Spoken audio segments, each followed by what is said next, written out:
Good morning, all of you. Myself, Avnish Dubey. Today we will discuss very important topic, a very important topic of UGC NET and JRF examination. That is financial management. Your syllabus of financial management divided into 4 parts. That is part 1, capital structure, factor affecting capital structure. Part 2, cost of capital.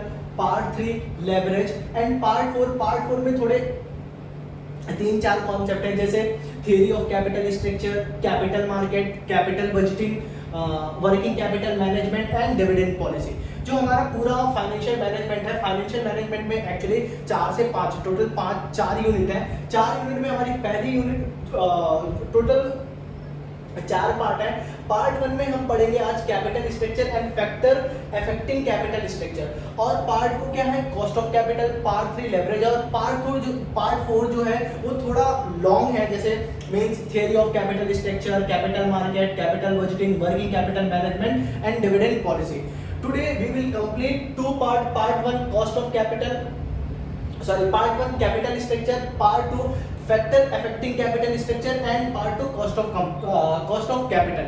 चलो अभी आज हम start करते हैं part 1 cost of capital, part 1 capital structure. Capital structure में सबसे पहले हम देखेंगे मीनिंग कि कैपिटल स्ट्रक्चर एक्चुअली में होता क्या है। बेटा आप क्या करो, आप अपनी एक बैलेंस शीट, किसी भी कंपनी की एक बैलेंस शीट ले लो। बैलेंस शीट की लायबिलिटी साइड में आप देखोगे तो आपको थोड़े कैपिटल्स दिखेंगे। कैपिटल में जैसे इक्विटी शेयर कैपिटल दिखेगा, प्रेफरेंस शेयर कैपिटल दिखेगा, डिवेंचर्स दिखेंगे, बैंक लोन दिखेंगे। ये सारी चीज कंपनी की बैलेंस शीट की लायबिलिटी साइड में ये जो सारे कॉम्बिनेशंस हैं, equity share capital, preference share capital, debentures, bank loan, ये जो है इसी को हम बोलते हैं कैपिटल। और इनका जो कॉम्बिनेशन है, इसी कॉम्बिनेशन को हम बोलते हैं कॉम्बिनेशन ऑफ कैपिटल।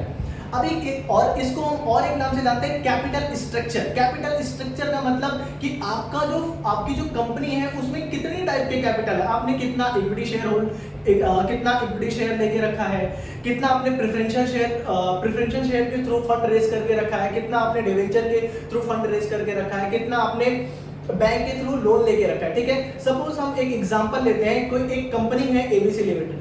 अभी एबीसी लिमिटेड को 100 रुपए कैपिटल चाहिए, एबीसी लिमिटेड को 100 रुपए, सपोज 100 रुपए का कैपिटल चाहिए। अब वो 100 रुपए के कैपिटल में एबीसी क्या करती है, 50 रुपए इक्विटी शेयर होल्डर के थ्रू रेज करती है, 25 रुपीज प्रेफरेंस शेयर होल्डर के थ्रू रेज करती है, और 15 रुपीज डिवेंचर होल्डर के थ्रू रेज करती है, और बाकी का जो बैलेंस है वो बैंक के थ्रू रेज करती है। बाकी का जो बचा हुआ बैलेंस है वो बैंक के थ्रू रेज करती है। तो बेटा जो ये कंपनी ने 100 रुपए रेज किया ना डिफरेंट सोर्सेज से, इक्विटी शेयर होल्डर से 50 रुपए, प्रेफरेंस शेयर होल्डर से 25 रुपए, डिवेंचर होल्डर से 15 रुपए, बाकी जो बैलेंस है वो बैंक लोन से। तो इसी को हम क्या बोलते हैं, कैपिटल स्ट्रक्चर, और इसको हम और एक नाम देते हैं कॉम्बिनेशन ऑफ कैपिटल। अभी हम मीनिंग देखते हैं, मीनिंग ऑफ कैपिटल स्ट्रक्चर।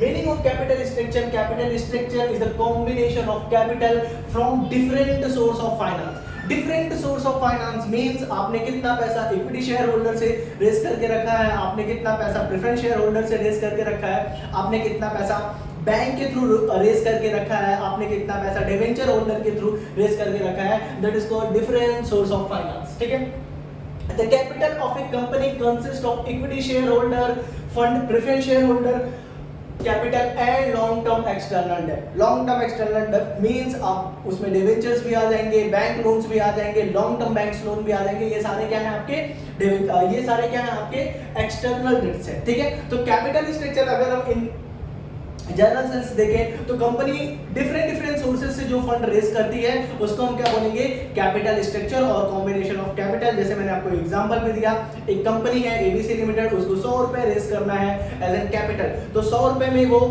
50 रुपए इक्विटी शेयर होल्डर से रेज करती है, 25 रुपए प्रेफरेंस शेयर होल्डर से रेज करती है, 15 रुपए डिवेंचर होल्डर से रेज करती है, बचा हुआ जो 10 रुपए है वो बैंक से लोन लेती है। तो ये जो सोर्स ऑफ फंड है, equity share, preference share holder, debentures, bank loan, इसी को हम क्या बोलेंगे, capital structure and combination of capital. चलो अभी बेटा ये कैपिटल रेज करने के टाइम पे कंपनी को कुछ प्रिंसिपल देखने पड़ते हैं कि भाई हम कैपिटल रेज कर रहे हैं तो क्या वो क्या वो मापदंड पे आ रहा है, नहीं आ रहा है। कंपनी को प्रिंसिपल्स देखने पड़ेंगे कि हम जो जब भी हम कैपिटल रेस कर रहे हैं, जब भी हम कैपिटल रेस कर रहे हैं तो क्या क्या हमें प्रिंसिपल फॉलो करने चाहिए। तो आप जब भी कंपनी कैपिटल रेस करेगी, फंड रेस करेगी, तो उसको 5 प्रिंसिपल फॉलो करने हैं। पहला प्रिंसिपल है कंट्रोल प्रिंसिपल, दूसरा प्रिंसिपल है रिस्क प्रिंसिपल, तीसरा प्रिंसिपल है कॉस्ट प्रिंसिपल, चौथा प्रिंसिपल है फ्लेक्सिबिलिटी प्रिंसिपल और पांचवा प्रिंसिपल है टाइमिंग प्रिंसिपल। अभी ये होता क्या है, जब भी कंपनी फंड रेस करेगी तो उसको ये 5 प्रिंसिपल तो फॉलो करने ही करने हैं। ये हर एक कंपनी जब भी फंड रेस करेगी, सपोज इक्विटी शेयर होल्डर के थ्रू, तो कंपनी को ये देखना चाहिए कि भाई हमारे ये 5 प्रिंसिपल फॉलो हो रहे नहीं हो रहे। पहला प्रिंसिपल क्या है, कंट्रोल प्रिंसिपल। कंट्रोल प्रिंसिपल का मतलब कि अगर कंपनी फंड रेस कर रही है, पहले तो मैं आपको एक चीज बता दूं कि कंपनी जब भी फंड रेस करती है, कंपनी जब भी कैपिटल रेस करती है, तो कंपनी का हमेशा इंटेंशन ये रहता है कि हमारा कॉस्ट ऑफ कैपिटल कम होना चाहिए। अभी कॉस्ट ऑफ कैपिटल क्या होता है, मैं आपको ये बता दूं। कॉस्ट ऑफ कैपिटल का मतलब बेटा क्या, सपोज मैंने 50 रुपए इक्विटी, सपोज मेरी कंपनी को 100 रुपए रेस करने हैं। एबीसी, मेरी कंपनी का नाम एबीसी लिमिटेड है। एबीसी लिमिटेड को 100 रुपए रेस करने हैं। अब एबीसी लिमिटेड 50 रुपए इक्विटी शेयर होल्डर के थ्रू रेस करिए। अब बेटा ये इक्विटी शेयर होल्डर को जो हम डिविडेंड देते हैं ना, डिविडेंड पे करते हैं, ये इक्विटी शेयर होल्डर का कॉस्ट है। मैंने 25 रुपए प्रेफरेंस शेयर होल्डर से रेस किए। अब ये जो प्रेफरेंस शेयर होल्डर को जो मैं फिक्स्ड डिविडेंड देता हूं ना, ये मेरा प्रेफरेंस शेयर होल्डर का कॉस्ट है। मैंने 15 रुपए डिवेंचर होल्डर से रेस किए। अब डिवेंचर होल्डर को, ये डिवेंचर पे मैं जो इंटरेस्ट पे करता हूं, ये मेरा कॉस्ट है। मैंने ऐसे बैंक लोन से पैसा रेस किया।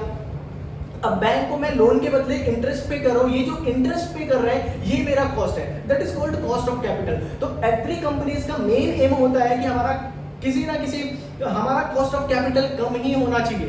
कंपनी का मेन इंटेंशन ये होता है कॉस्ट ऑफ कैपिटल कम होना चाहिए।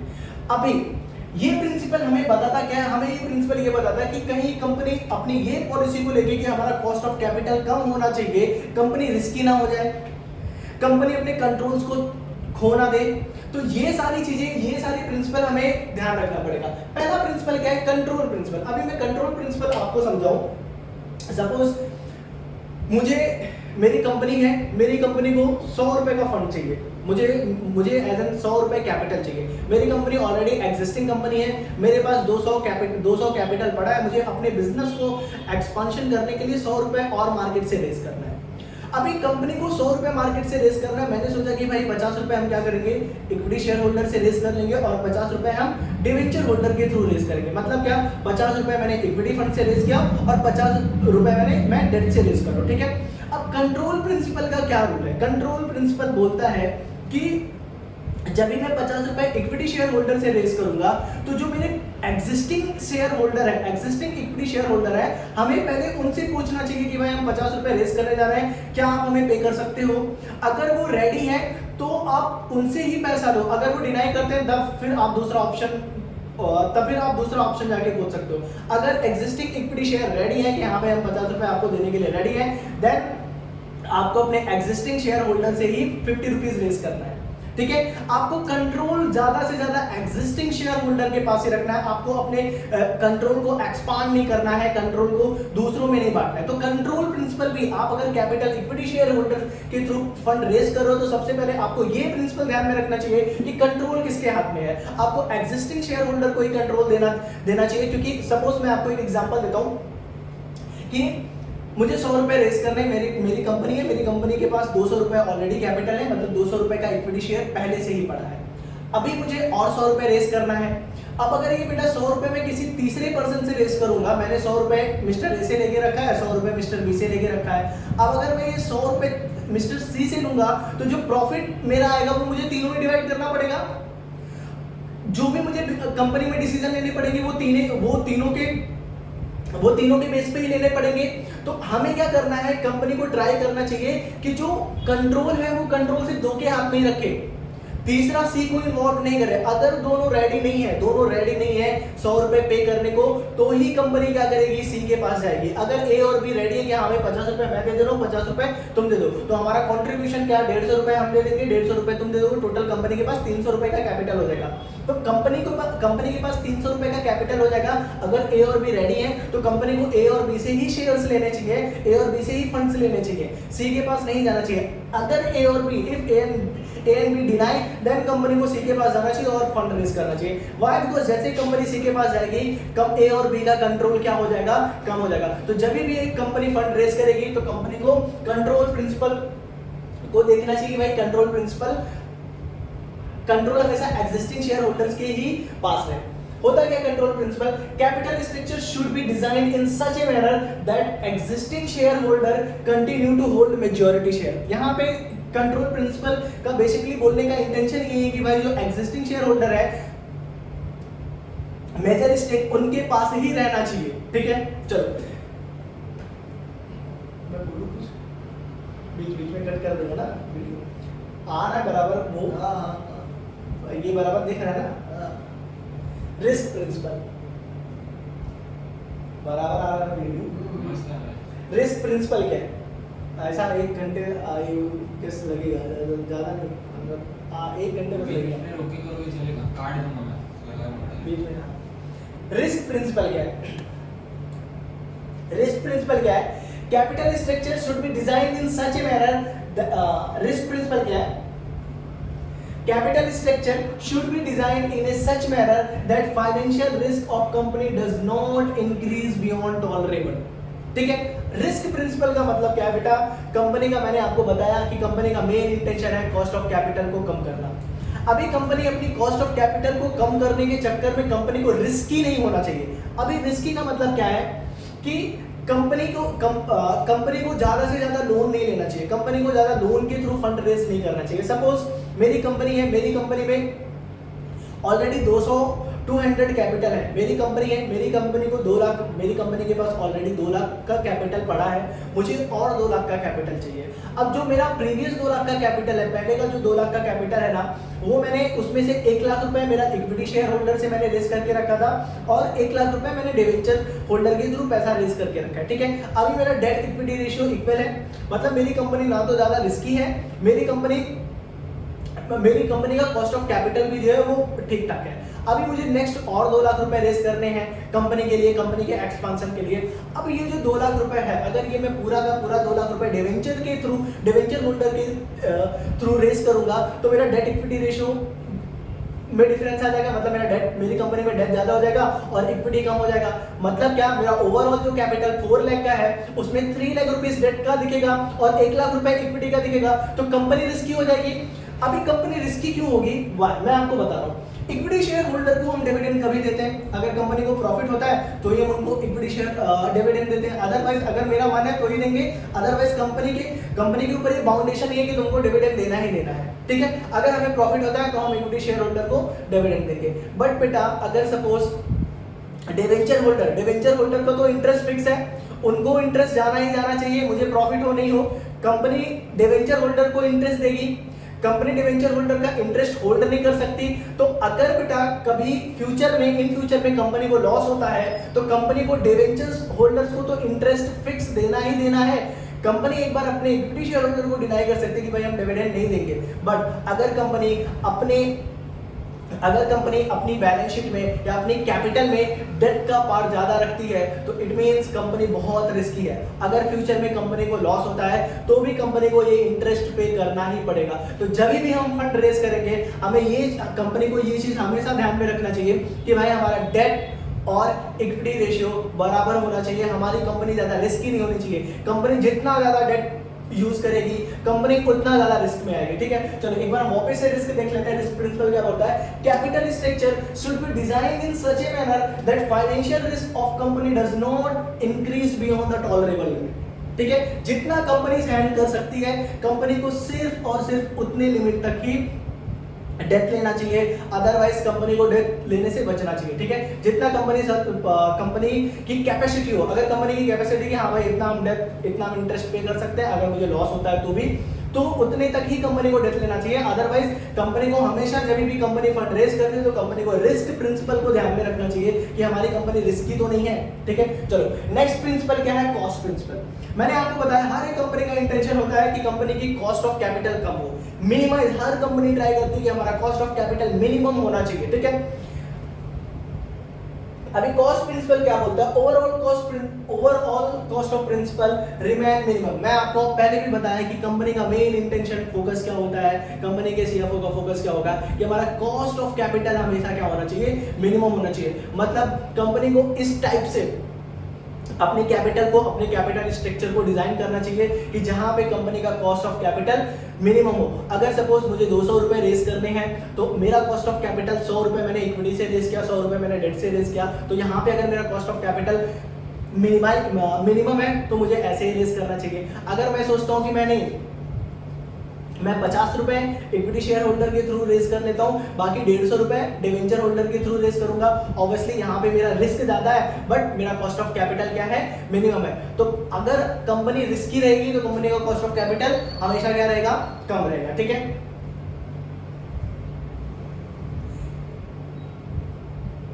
एक नोट है यहाँ पे एक नोट है यहाँ पे, आप नोट पढ़ सकते हो।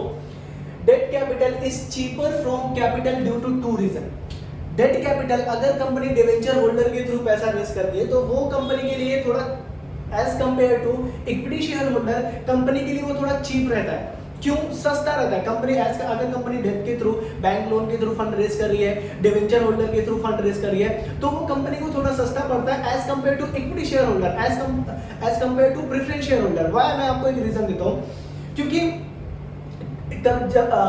जब भी कंपनी डिवेंचर होल्डर के थ्रू फंड रेस करती है या कंपनी बैंक से डायरेक्टली लोन लेती है तो कंपनी को वो लोन पे या वो डिवेंचर्स पे कंपनी को इंटरेस्ट पे करना होता है। बेटा इंटरेस्ट ना आपके प्रॉफिट एंड लॉस अकाउंट के डेबिट साइड में आता है और वो क्या करता है, वो हमारी प्रॉफिट को कम करता है। जैसे वो हमारी प्रॉफिट को कम करेगा तो हमें उतना टैक्स कम भरने को आएगा। तो जो डिवेंचर है ना, डिवेंचर से हमें 2 बेनिफिट मिलता है। एक तो हमारा प्रॉफिट कम होता है, प्रॉफिट कम होने की वजह से हमारा टैक्स सेविंग हो जाता है। मतलब क्या, अगर मैं डिवेंचर होल्डर के थ्रू फंड रेस कर रहा हूं तो इंटरेस्ट तो मुझे पे करना ही करना है, साथ ही साथ में मुझे और एक बेनिफिट मिल जा रहा है, क्या कि मुझे टैक्स कम भरना पड़ रहा है। जैसे सपोज एक एग्जांपल मैं ले लेता हूं, मेरे को ड्यूरिंग द ईयर 1 लाख का प्रॉफिट हुआ। ठीक है, 1 लाख का प्रॉफिट हुआ, मेरी 1 लाख की जो प्रॉफिट है वो ऑपरेटिंग प्रॉफिट है, उसमें से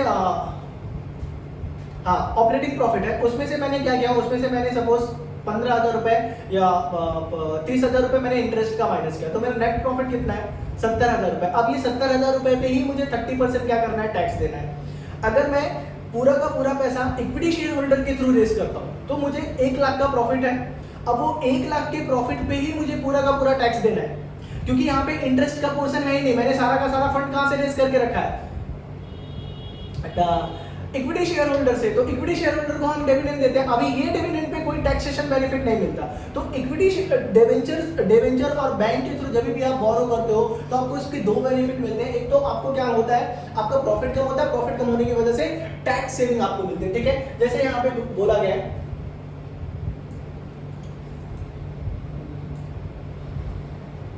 no, debt capital is cheaper from capital due to 2 reasons. First, the expectation of return of debt capital holder are less than those equity shareholder. अच्छा हाँ बेटा, और एक है डिवेंचर होल्डर का जो रिटर्न है ना वो फिक्स है और उनका होप ज्यादा नहीं है। उनको पता है कि भाई अगर मैंने कंपनी को 100 रुपए दिया तो कंपनी 100 रुपए पे 10% हमें रिटर्न देने वाली है, हमें 10% ही मिलेगा। कंपनी भले 5 लाख का प्रॉफिट कमाए, मतलब क्या, कंपनी इनका एक फिक्स रेट है, कंपनी 5 लाख का प्रॉफिट कमाए तो भी उनको 10 रुपए मिलने वाला है, कंपनी 50 लाख का प्रॉफिट कमाए तो भी उनको 10 रुपए मिलने वाला है। बट इक्विटी शेयर होल्डर के साथ ऐसा नहीं है। इक्विटी शेयर होल्डर की डिमांड प्रॉफिट, कंपनी ज्यादा प्रॉफिट कमाती है तो इक्विटी शेयर होल्डर को ज्यादा पैसा चाहिए, कंपनी कम प्रॉफिट कमाती है तो इक्विटी शेयर होल्डर को कम पैसा कमाती है। तो जो इनका रिटर्न है, डिवेंचर होल्डर का जो रिटर्न है वो फिक्स्ड है और वो as compare to equity share holder cheaper भी है, क्योंकि कंपनी अगर 5 लाख रुपए का प्रॉफिट कमा रही है तो भी 10 रुपए देना है, कंपनी 10 लाख का प्रॉफिट कमा रही है तो भी 10 रुपए देना है। बट इक्विटी शेयर होल्डर के एक्सपेक्टेशन ऑलवेज हाई रहते हैं। अगर कंपनी 5 लाख का प्रॉफिट कमा रही है तो उनको उसमें से परसेंटेज दो, कंपनी 10 लाख का प्रॉफिट कमा रही है तो उनको और ज्यादा परसेंटेज चाहिए। तो इसकी वजह से डेट हमेशा as compare to equity cheaper रहता है। ठीक है, चलो, सेकेंडली क्या इफेक्ट है, interest is a deductible expenditure for purpose whereas dividend is an appropriate, ठीक है। नेक्स्ट प्रिंसिपल कौन सा है, flexibility principle. According to this principle, ideal structure should be able to create to additional requirement of fund in future. Flexibilities क्या बोलता है, flexibilities बोलता है कि कंपनी जब भी फंड रेज करती है तो कंपनी को फ्यूचर प्रोस्पेक्टिव भी ध्यान में रखना चाहिए कि कंपनी को अगर फ्यूचर में, जैसे बेटा मुझे 5 लाख का लोन चाहिए, मेरे पास प्रॉपर्टी थी, मैंने प्रॉपर्टी को क्या किया, मॉर्गेज कर दिया और 5 लाख रुपए ले लिया, ठीक है। अभी मुझे और फ्यूचर में 5 लाख रुपए चाहिए, अभी तो मेरे पास कोई प्रॉपर्टी नहीं है, मैं किसको मॉर्गेज करके लूंगा, क्या मुझे लोन मिलेगा, नहीं।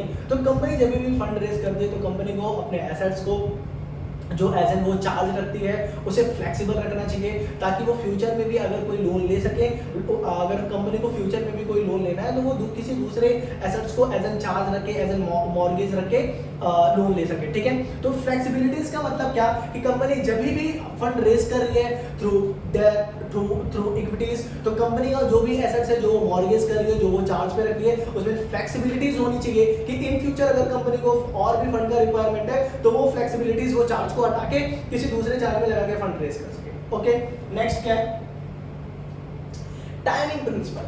टाइमिंग प्रिंसिपल का मतलब क्या है कि कंपनी को जब भी कंपनी फंड रेज कर रही है तो कंपनी को टाइमिंग प्रिंसिपल भी देखना चाहिए। अभी टाइमिंग प्रिंसिपल का मतलब क्या, सपोज आज के दिन मुझे 5 लाख रुपए चाहिए, ठीक है, बट आरबीआई की पॉलिसी आने वाली है, मुझे लगता है कि ये आरबीआई की पॉलिसीज में जो इंटरेस्ट रेट है ना वो कम होगा।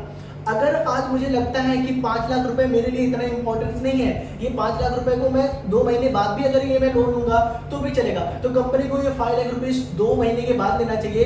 क्यों? क्योंकि बेनिफिट होने वाला है, क्योंकि रेट ऑफ इंटरेस्ट कम होने वाला है। अगर कंपनी को ऐसा लगता है कि in future rate of interest कम होने वाले हैं तो कंपनी अगर रुक सकती है, अगर कंपनी को इतना अर्जेंसी नहीं है, कंपनी को इतना इंपॉर्टेंस नहीं है, तो कंपनी को 2 महीने रुकना चाहिए और 2 महीने के बाद ही पैसा रेज करना चाहिए, फंड रेज करना चाहिए। बट अगर कंपनी को ऐसा लगता है कि नहीं भाई वो रेट ऑफ इंटरेस्ट ज्यादा इंपॉर्टेंट नहीं है, अगर आज हमें पैसा मिलता है, अगर आज हमें फंड मिलता है तो हम एज कम्पेयर टू ज्यादा प्रॉफिट कमा सकते हैं, मतलब जो हम 2% वहां पे एज एन इंटरेस्ट सेव करने जाएंगे उससे ज्यादा प्रॉफिट हम कमा लेंगे, तो कंपनी रेज कर सकते हैं फंड। तो कंपनी जब भी फंड रेज करती है, कंपनी जब भी अपने कैपिटल स्ट्रक्चर्स को डिजाइन करती है तो कंपनी को हमेशा टाइमिंग देखना चाहिए। टाइमिंग का जैसे मैंने आपको बताया कि मुझे 5 लाख का आज फंड चाहिए, बट मुझे आज रेट ऑफ इंटरेस्ट 12% है, मुझे ऐसा लगता है कि 2 महीने के बाद आरबीआई की पॉलिसी आएगी जिसमें आरबीआई रेट ऑफ इंटरेस्ट कम करके 10% कर देगी, तो मुझे रुकना चाहिए, मुझे वो 2% का वेट करना चाहिए कि जब आरबीआई की जब रेट ऑफ इंटरेस्ट 10% होगा तो हम जाके वहां पे लोन लेंगे।